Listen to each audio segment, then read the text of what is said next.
Monday റൂട്ടിൻ്റെ പുതിയൊരു വീഡിയോയിലേക്ക് ഏവർക്കും സ്വാഗതം. ഇന്ന് നമ്മളിവിടെ പ്രതിപാദിക്കാൻ പോകുന്ന വിഷയം കൊറോഷനും പെയിൻറ്റും തമ്മിലുള്ള ബന്ധം എന്നുള്ളതാണ്. കൊറോഷൻ എന്ന് പറയുന്നതും പെയിൻറ്റും രണ്ടും രണ്ടാണ്. കൊറോഷൻ എന്ന് പറഞ്ഞാൽ നശീകരണം അല്ലെങ്കിൽ ദ്രവീകരണം എന്നാണ് അതിൻ്റെ ആ വാക്കിൻ്റെ അർത്ഥം. ശരിയായ മലയാള അർത്ഥം അങ്ങനെയാണ്, ദ്രവീകരണം അല്ലെങ്കിൽ നശീകരണം. അപ്പോൾ ഈ ദ്രവീകരണവും നശീകരണവും പിന്നെ പെയിൻറ്റുമായിട്ട് എന്താണ് അതിന് ബന്ധം എന്ന് നോക്കുമ്പോൾ നമുക്ക് പെട്ടെന്നത് മനസ്സിലാവുകയില്ല. പക്ഷേ അതിന് നമ്മൾ കുറേ കാര്യങ്ങളൊക്കെ മനസ്സിലാക്കിയാൽ മാത്രമേ അത് തമ്മിലുള്ള ബന്ധം എന്തെന്ന് നമുക്ക് പൂർണ്ണമായും മനസ്സിലാക്കുവാൻ സാധിക്കുകയുള്ളൂ. അതായത് ഒരു രാഷ്ട്രത്തിൻ്റെ ഏതോകട്ടെ, നമ്മുടെ രാഷ്ട്രം ആയിക്കോട്ടെ, വേറെ ഏതെങ്കിലും ആയിക്കോട്ടെ, മറ്റേതെങ്കിലും വിദേശ രാജ്യങ്ങളോ മറ്റോ എന്തോ ആയില്ലേ, എവിടെ ആയിരുന്നാലും ഒരു രാഷ്ട്രത്തിൻ്റെ സമ്പത്ത് എന്ന് പറയുന്നത് രണ്ട് തരത്തിലുള്ളതാണ്. ഒന്ന് ഖരരൂപത്തിലുള്ള സമ്പത്ത്, രണ്ട് ദ്രവരൂപത്തിലുള്ള സമ്പത്ത്. ഖരരൂപത്തിലുള്ള സമ്പത്ത് എന്ന് പറഞ്ഞാൽ ഞാൻ ഒരുപാട് ദീർഘിപ്പിക്കുന്നൊന്നുമില്ല, വളരെ സിമ്പിളായിട്ട് പറയുകയാണ്. ഖരരൂപത്തിലുള്ള സമ്പത്ത് എന്ന് പറഞ്ഞിരുന്നാൽ നമുക്ക് കാണുവാൻ പറ്റും. നമ്മുടെ കണ്ണിന് ചുറ്റും ഇതുണ്ട്, നമ്മുടെ വീട്ടിലും ഇതുണ്ട്, നമ്മുടെ സ്ഥാപനത്തിലുണ്ട്. എവിടെ നോക്കിയിരുന്നാലും ഈ സ്വത്ത് നമുക്ക്, ഈ സമ്പത്തിനെ നമുക്ക് കാണാൻ പറ്റും. അതായത് ഇരുമ്പ്, ഉരുക്ക് തുടങ്ങിയുള്ള ലോഹ വസ്തുക്കളാണ്. ആ ലോഹ വസ്തുക്കൾ ഉണ്ടാക്കുന്ന രീതി എന്ന് പറഞ്ഞാൽ നമ്മുടെ ഭൂമിയിൽ നിന്നും കുഴിച്ചെടുക്കുന്നതാണ്. അതായത് കോടാനുകോടി വർഷങ്ങൾക്ക് മുമ്പ് മുതലേ നമ്മുടെ ഈ ഭൂമിക്കകത്ത് മണ്ണിൻ്റെ അടിയിൽ സ്വയം ഭൂമി തന്നെ പ്രകൃതിയാൽ തന്നെ നിർമ്മിച്ച് കരുതിക്കൂട്ടി വച്ചിരിക്കുന്ന ഒരു സമ്പത്താണ് ഈ ഖരരൂപത്തിലുള്ള സമ്പത്ത്. അതിനെ അയൺ ഓർ എന്ന പേരിലാണ് അറിയപ്പെടുന്നത്. ഇരുമ്പയിര് എന്നാണ് മലയാളം. അതായത് അയൺ ഓർ. ഈ അയൺ ഓറിനെ കൊണ്ടുവന്ന് വളരെയധികം പ്രക്രിയയിലൂടെ ഉരുക്കി പല പ്രക്രിയകൾ നടത്തി സ്വേദനം ചെയ്ത് അതിനെ ശുദ്ധീകരിച്ച് പല രൂപത്തിലുള്ള ഇരുമ്പ്, ഉരുക്ക് തുടങ്ങിയുള്ള എല്ലാ ഇരുമ്പ് സാധനങ്ങളും നിർമ്മിക്കുന്നത് അതിൽ നിന്നാണ്. നമ്മളങ്ങോട്ട് നോക്കിയിരുന്നാൽ നമ്മളീ കാണുന്നത് വീടിൻ്റെ പരിസരമാണ്. നമ്മൾ നോക്കുന്ന ഈ വീടിൻ്റെ ഗേറ്റ് അത് ഇരുമ്പാണ് അല്ലെങ്കിൽ സ്റ്റീലാണ്. നമ്മുടെ റോഡിലേക്ക് നോക്കിയിരുന്നാൽ പോകുന്ന വാഹനങ്ങൾ അത് മുഴുവനും ഇരുമ്പും ഉരുക്കുമാണ്. അതാണ് അയണും സ്റ്റീലുമാണ്. റെയിൽവേ നോക്കിയിരുന്ന റെയിൽ പാളങ്ങൾ മുഴുവനും അതും ഉരുക്കാണ്. ട്രെയിൻ നോക്കിയിരുന്നാലും അത് മുഴുവനും ഉരുക്കും ഇരുമ്പും ആണ്. നമ്മുടെ വിമാനം നോക്കിയിരുന്നാൽ അതിനകത്തും ഇരുമ്പും ഉരുക്കുമാണ്. പുറമേ കുറച്ച് അലൂമിനിയം ഉണ്ട്. ഈ അലൂമിനിയവും ഇതുപോലെ സംസ്കരിച്ചെടുക്കുന്നതാണ്. അങ്ങനെ നമ്മൾ നോക്കുന്ന നാനാ സ്ഥലങ്ങളിലും എവിടെ നോക്കിയിരുന്നാലും ഇരുമ്പും ഉരുക്കും ചേർന്നിട്ടുള്ള വസ്തുവകകളെ കാണാൻ പറ്റും. അതാണ് ഒരു രാജ്യത്തിൻ്റെ ഖര രൂപത്തിലുള്ള സമ്പത്ത് എന്ന് പറയുന്നത്. ഇത് നിർമ്മിച്ചെടുക്കുന്ന കാര്യം പറഞ്ഞാൽ ഇന്ത്യയിൽ ഇത് നിർമ്മിക്കുന്നത് നമ്മുടെ ഭിലായി സ്റ്റീൽ പ്ലാന്റിലാണ് ഇത് സംസ്കരിച്ചെടുക്കുന്ന സമ്പ്രദായമുള്ളത്. വൻതോതിൽ പ്രൈവറ്റായിട്ട് ടാറ്റ കമ്പനിക്കാരും ഇത് ഉൽപ്പാദിപ്പിക്കുന്നുണ്ട്.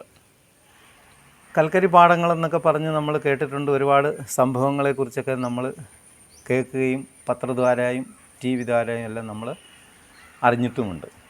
ആ വിഷയങ്ങളിലേക്കൊന്നും നമുക്കിപ്പോൾ കടക്കേണ്ടതില്ല. നമുക്ക് പറയേണ്ടത് ഈ ഇരുമ്പുരുക്കും, അതായത് ഈ പറയുന്ന അയണോറും അല്ലെങ്കിൽ ഇതുമായി ബന്ധപ്പെട്ട പെയിൻറ്റിനും എന്താ ബന്ധം എന്നുള്ള കാര്യമാണ് നമ്മൾ ഇന്ന് പ്രതിപാദിക്കുന്നത്. അങ്ങനെ പറയുമ്പോൾ ഇരുമ്പ് എന്ന് പറയുന്നതും ഉരുക്കെന്ന് പറയുന്നതും ഇതെല്ലാം ഒരേ അയൺ ഓറിൽ നിന്ന് ഉൽപ്പാദിപ്പിക്കുന്ന വസ്തുക്കളാണ്. ഇതിങ്ങനെ എല്ലാ കാലവും സ്ഥിരമായി നിലനിൽക്കുന്ന ഒരു സാധനമല്ല. ഇത് കാലക്രമേണ പ്രകൃതിയുടെ പ്രതിഭാസത്തിൽ ചൂട്, കാറ്റ്, തണുപ്പ്, മഞ്ഞ് തുടങ്ങിയുള്ള കാലാവസ്ഥാ വ്യതിയാനങ്ങളിലൂടെ ഇത് നശിച്ചു പോകും. നശിച്ചു പോകുമെന്ന് പറഞ്ഞാൽ ചെറുതായിട്ടല്ല നശിക്കുന്നത്, വളരെ വലുതായിട്ട് നിത്യവും നശിച്ച് കൊണ്ടേയിരിക്കുകയാണ്. ഇപ്പം നമ്മുടെ വീട്ടിലുള്ള ഉദാഹരണത്തിന് നമ്മുടെ വീട്ടിൽ ഉള്ള ഇരുമ്പ് സാധനങ്ങൾ, നമ്മൾ കറിക്കൊക്കെ അരിയുന്ന ഇരുമ്പിനെ തന്നെ എടുക്കാം. അത് ഒരു ദിവസത്തെ ആവശ്യം കഴിഞ്ഞിട്ട് കഴുകി വൃത്തിയാക്കി തുടച്ച് ഭംഗിയാക്കി ഉണക്കി വെച്ചില്ലെങ്കിൽ അത് പിറ്റേ ദിവസം നോക്കുമ്പോൾ അതിൻ്റെ അടിഭാഗം മുഴുവനും ചുമന്ന് ക്ലാവ് പിടിച്ച് തുരുമ്പടിച്ചതുമാതിരി മഞ്ഞ, ചുവപ്പ് നിറങ്ങൾ അല്ലെങ്കിൽ പച്ച നിറങ്ങളിൽ അങ്ങനെ പറ്റിയിരിക്കുന്നത് കാണും. ഇത് എന്ന് പറയുന്നത് ഒരു വലിയ മാരക വിഷമാണ്. അപ്പോൾ ഈ ഇരുമ്പ് നമ്മൾ അല്ലെങ്കിൽ ഈ കത്തി നമ്മൾ വൃത്തിയായി കഴുകി വൃത്തിയാക്കി സൂക്ഷിച്ചില്ലെങ്കിൽ ഉണ്ടാകുന്നത് ഈ തുരുമ്പ് നമ്മുടെ ഉള്ളിലേക്ക് പോകും. നമ്മൾ കഴിക്കുന്ന ആഹാരത്തിലെല്ലാം ഇത് ചെന്നുപെടും.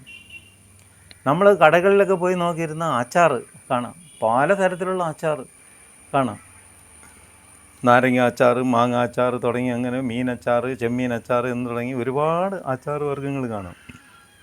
ആ ടിന്നുകളെല്ലാം അടച്ചു വച്ചിരിക്കുന്നത് ഒരു അടപ്പുണ്ട്, ഒരു ലിഡുണ്ട്. ആ ലിഡ് ഇരുമ്പിൻ്റെ ഒരു ലിഡാണ്.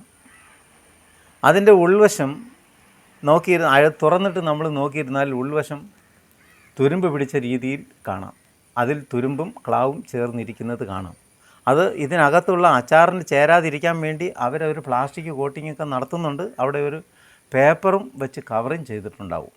എന്നാലും കുറേ കാലം കഴിയുമ്പം ആ ലിഡ് തുരുമ്പ് ആയി നശിച്ചു പോകുന്നത് നമുക്ക് കാണാം. പിന്നെ നമ്മൾ കടകളിൽ പോയിട്ട് സോഡ വാങ്ങിച്ച് കുടിക്കും. ബോട്ടിലുള്ള സോഡ അത് വാങ്ങിച്ചിട്ട് അതിൻ്റെ ലിഡ് ഓപ്പൺ ചെയ്യുമ്പോൾ നമുക്ക് കാണാം ആ ലിഡും തുരുമ്പെടുത്തിരിക്കുന്നത് നമുക്ക് കാണാം. ഇത് ഞാൻ ഉദാഹരണത്തിന് 1-2 കാര്യം പറഞ്ഞു എന്ന് മാത്രമേ ഉള്ളൂ. അങ്ങനെ നമ്മുടെ നിത്യജീവിതത്തിൽ നാം ഉപയോഗിക്കുന്ന സകലമാന ഇരുമ്പ് സാധനങ്ങളും തുരുമ്പിച്ച് ദ്രവിച്ച് നശിച്ച് ഇല്ലാതെയായിത്തീരും. അത് ഡിറ്റീരിയറേഷൻ എന്നാണ് ആ പ്രക്രിയയ്ക്ക് പറയുന്നത്. അങ്ങനെ ഈ ഡിറ്റീരിയറേഷനിലൂടെ ഈ ഇരുമ്പും സാധനങ്ങളും ഉരുക്ക് സാധനങ്ങളും എല്ലാം ദ്രവിച്ച് നശിച്ചു പോകുന്നതിനെ തടയുന്നതിന് വേണ്ടി ചില മാർഗങ്ങളുണ്ട്. അത് ഈ വസ്തുക്കളെ എല്ലാം സംരക്ഷിക്കാൻ വേണ്ടി അതിൻ്റെ പുറമേ ഒരു പുറം ചട്ടയായിട്ട് പല രൂപത്തിലുള്ള കോട്ടിങ്ങുകൾ നടത്തുന്നുണ്ട്. അതിൽ പ്രധാനമായിട്ടും മെറ്റാലിക് കോട്ടിങ്ങാണ് ഉള്ളത്. മെറ്റാലിക് കോട്ടിംഗ് എന്ന് പറഞ്ഞാൽ ഒരു ഇരുമ്പ് പ്രതലത്തിന് മുകളിൽ മറ്റൊരു വസ്തുവിനെ അല്ലെങ്കിൽ ഇരുമ്പിനെ പോലുള്ള മറ്റൊരു വസ്തുവിനെ ഉരുക്കി സ്പ്രേ ചെയ്ത് കോട്ട് ചെയ്തെടുക്കുന്ന സമ്പ്രദായമാണ്. നമ്മൾ പഠിച്ചിട്ടുണ്ട്, ഇലക്ട്രോപ്ലേറ്റിങ് തുടങ്ങിയുള്ള ഒരുപാട് മാർഗ്ഗങ്ങൾ പഠിച്ചിട്ടുണ്ട്. അതെല്ലാം അതിനെ സംബന്ധിക്കുന്ന വിശദമായ കാര്യങ്ങളൊക്കെ ഞാൻ മറ്റൊരു വീഡിയോയിൽ പറയുന്നതായിരിക്കും. ഇപ്പോൾ നമ്മുടെ വിഷയത്തിലേക്ക് തന്നെ വീണ്ടും കടക്കുകയാണ്. അപ്പോൾ ഇങ്ങനെയുള്ള പ്രതലങ്ങളെ സംരക്ഷിക്കുന്നതിന് വേണ്ടിയിട്ട് ഒരു മെറ്റാലിക് കോട്ടിംഗ് ഉണ്ട്, അതല്ലാതെ നോൺ മെറ്റാലിക് കോട്ടിംഗ് ഉണ്ട്.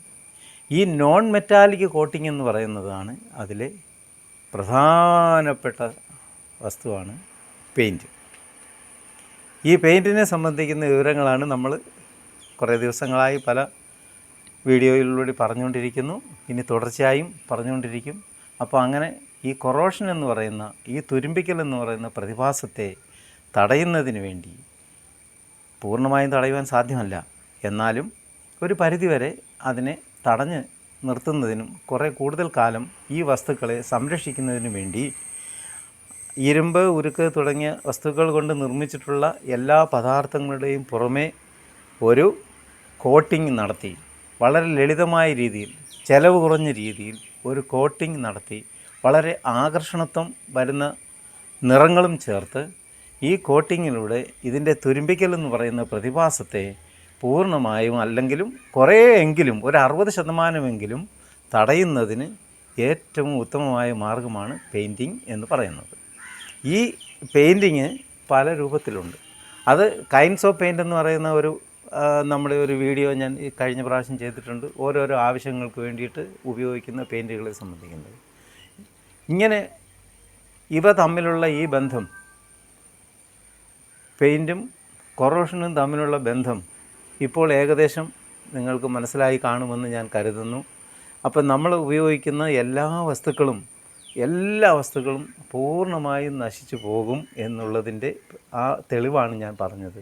അങ്ങനെ നശിച്ചു പോകുന്നതിന് ഒരു പരിധിവരെ എങ്കിലും തടയുന്നതിന് നമുക്ക് പെയിൻറ്റിങ്ങിലൂടെ സാധിക്കും. ഇനി പറഞ്ഞു വന്നതിൻ്റെ ബാക്കിയായിട്ടൊരു ചെറിയ കാര്യം കൂടി സൂചിപ്പിച്ചുകൊണ്ട് നമ്മുടെ ഇന്നത്തെ ഈ വീഡിയോ ഇവിടെ അവസാനിപ്പിക്കും. അതായത് ദ്രവരൂപത്തിലുള്ള സമ്പത്തിനെക്കുറിച്ച് ഞാൻ പറഞ്ഞു. 2 തരത്തിലുള്ള സമ്പത്താണുള്ളത്. ഒന്ന് കരരൂപത്തിലുള്ളതാണ്, അത് നമ്മളിപ്പം പറഞ്ഞു, അത് ഏകദേശം നിങ്ങൾക്ക് മനസ്സിലായി കാണും.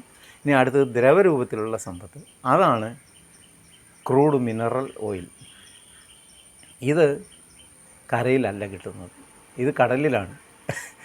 നമ്മുടെ ഈ ഭൂമിയിലുള്ള ദ്രവരൂപത്തിലുള്ള വസ്തുക്കൾ, മനുഷ്യർ തുടങ്ങി മൃഗങ്ങൾ, ജീവജാലങ്ങളെല്ലാം, മരങ്ങൾ, ഇവയെല്ലാം നശിച്ചു പോകുമ്പോൾ ഇതിൽ നിന്നും കൊഴുപ്പ് രൂപത്തിൽ ഉള്ള വസ്തു വേർതിരിച്ച് മണ്ണിൽ വീണിട്ട് മഴ പെയ്യുമ്പോൾ മെല്ലെ മെല്ലെ അത് ഒഴുകി ചെറിയ ചെറിയ തോടുകൾ വഴി, പിന്നെ വലിയ തോടുകൾ വഴി, പിന്നെ അത് പുഴയിലെത്തി, പുഴയിൽ നിന്ന് മറ്റ് സ്ഥലങ്ങളിലേക്ക് പോയി, അങ്ങനെ പോകെ അത് പോയിട്ട് കടലിൽ ചെന്ന് പതിക്കും. അങ്ങനെ കടലിൽ ചെന്ന് പതിക്കുമ്പോൾ അവയെല്ലാം കൂടിച്ചേർന്ന് ഒരു ബ്ലാഡർ രൂപത്തിൽ, ഒരു ബലൂൺ പോലെയുള്ള ഒരു വസ്തു സ്വയം അതിനെ ആവരണം ചെയ്യും. അതിൻ്റെ ഉള്ളിൽ ഈ ഉണ്ടായിരിക്കുന്ന ഓയിലുകളെല്ലാം ചേർന്നിരിക്കുന്ന ആ വസ്തുവാണ് ക്രൂഡ് മിനറൽ ഓയിൽ എന്ന് പറയുന്നത്. ഈ ക്രൂഡ് മിനറൽ ഓയിൽ നേരെ കൊണ്ടുവന്നിട്ട് നമുക്ക് ഒന്നും ചെയ്യാനൊന്നും സാധിക്കത്തില്ല. പക്ഷേ അത് വളരെ വലിയ പ്രക്രിയകളിലൂടെയാണ് അത് അവിടെ നിന്ന് സംഭരിക്കുന്നത്. അവിടെ പോയി ബ്ലാസ്റ്റ് ചെയ്ത് പൊട്ടിച്ച് പൈപ്പ് ലൈൻ വഴിയെല്ലാം കൊണ്ടുവന്നിട്ട് അതിനെ സ്വേദനം ചെയ്ത് പല ഉൽപ്പന്നങ്ങളായി മാറ്റിയിട്ടെടുക്കും. അങ്ങനെ സ്വേദനം ചെയ്ത് പ്യൂരിഫൈ ചെയ്ത് എടുക്കുമ്പോൾ ഒന്നാമതായി കിട്ടുന്ന സാധനത്തിൻ്റെ പേരാണ് ഏവിയേഷൻ സ്പിരിറ്റ് എന്ന്. പ്ലെയിൻ ഓടിക്കാൻ ഉപയോഗിക്കുന്ന ആ ഇന്ധനമാണ് ഒന്നാമത്തേത്. പിന്നീട് പെട്രോള്, ഡീസൽ, മണ്ണെണ്ണ, അങ്ങനെ തുടങ്ങി അങ്ങനെ വന്ന് അപ്പോൾ അതിൽ ഒരു 10-20 ഉൽപ്പന്നങ്ങൾ അതിൻ്റെ ബാക്കിയായിട്ട് കിട്ടും. അതിന് ഏറ്റവും ഒടുവിൽ കിട്ടുന്ന വസ്തുവിൻ്റെ പേര് കോൾ ടാർ എന്നാണ്. അത് ഈ റോഡുകളിലെല്ലാം ടാർ ചെയ്യുന്നതിന് ഉപയോഗിക്കുന്ന ടാർ നമ്മൾ കാണുന്നുണ്ടല്ലോ, ആ സാധനമാണ് അതിൻ്റെ ഏറ്റവും അവസാനം കിട്ടുന്ന ഉൽപ്പന്നം ഇതാണ്. അത് അത്രയും ഞാനിപ്പോൾ പറയുന്നുള്ളൂ. ഇതെല്ലാം എൻജിനീയർമാരെ പഠിപ്പിക്കുന്ന വിഷയങ്ങളാണ്. അപ്പോൾ അതിലേക്കൊന്നും നമ്മളിപ്പം പോവുകയല്ല. ഇപ്പം ഞാൻ പറഞ്ഞ, അതായത് കൊറോഷനും പെയിൻറ്റും തമ്മിലുള്ള ബന്ധം നിങ്ങൾക്കിപ്പോൾ മനസ്സിലായി കാണുമെന്ന് ഞാൻ കരുതുന്നു. ഞാൻ ഇക്കാര്യത്തിൽ നിങ്ങൾക്ക് എത്രത്തോളം മനസ്സിലായി എന്നുള്ളതിൽ ഞാൻ സംതൃപ്തനാണ്. ഇത് കേട്ടിട്ട് മനസ്സിലാകുന്നവർ തീർച്ചയായും ഇത് നിങ്ങളുടെ സുഹൃത്തുക്കൾക്കും കൂടി ഷെയർ ചെയ്യണം. നിങ്ങൾ ഇത് സബ്സ്ക്രൈബ് ചെയ്യണം, ഞങ്ങളെ പ്രോത്സാഹിപ്പിക്കണം. തുടർന്നും ഇതുപോലെയുള്ള നല്ല വീഡിയോകൾ ഞങ്ങൾ വീണ്ടും അപ്ലോഡ് ചെയ്യുന്നതായിരിക്കും, യൂട്യൂബിൽ ഇടുന്നതായിരിക്കും. നിങ്ങൾ സബ്സ്ക്രൈബ് ചെയ്യുന്ന കാര്യത്തിൽ ആരും ഉപേക്ഷ വിചാരിക്കരുത്. തീർച്ചയായിട്ടും നിങ്ങൾ സബ്സ്ക്രൈബ് ചെയ്ത് ഞങ്ങളെ